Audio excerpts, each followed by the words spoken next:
I love Debbie Reynolds, so any film that she is in is going to have at least one pull factor.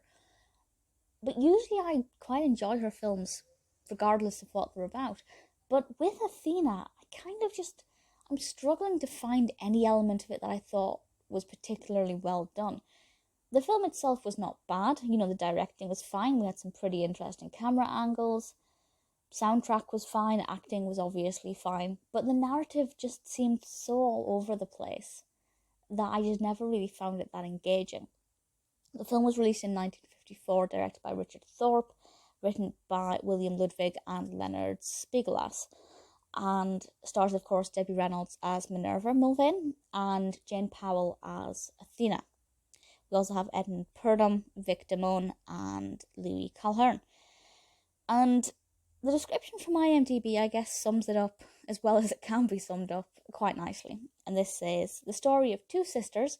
Everything should be wonderful, but father doesn't approve of his daughter's physically underdeveloped fiancés.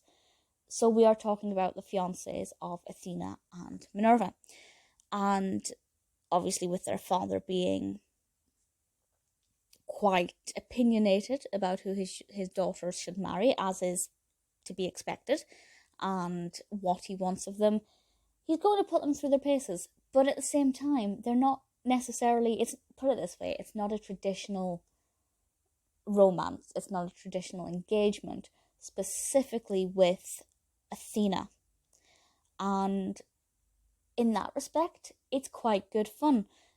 The girls, Athena and Minerva, are very interesting characters, but particularly Athena. She's very full of life, she's vivacious, beautiful singing voice, very headstrong, and I was going to say demanding, but it's not so much that she demands things, it's just she says things and expects them to be true, and expects other people to just go along with it, and it's kind of like she's living in a bubble.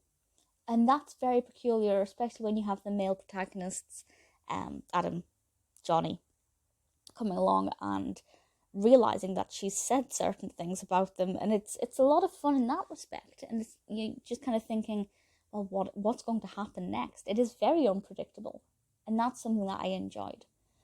But although it's it's a linear narrative, I just felt like it was scattered a bit too much. And not scattered in the sense that it needs a lot of concentration to keep up with it, just scattered that it went back and forth a lot. As soon as we start to know one character, it jumps to the next. It never really stands still long enough to develop any emotional connection. At least for me, it didn't. I enjoyed the performances. I enjoyed the characters. I think Athena got a bit annoying sometimes, but ultimately I enjoyed the writing of the characters. I thought they were very interesting and very unique individuals. And I enjoyed the reactions of these fiancés as the narrative began to progress. But ultimately, I just didn't think it was that great. There were moments where I thought, yeah, not a bad film. But for the most part, I just thought, pretty average film. Not the usual kind of fun that I would expect from a comedy involving Debbie Reynolds. She was amazing in this. Of course she was, as was Jane Powell. But the narrative just needed a tidying up. It needed to be swept and heavily edited to actually be a bit more engaging and to allow us the chance to become invested in it.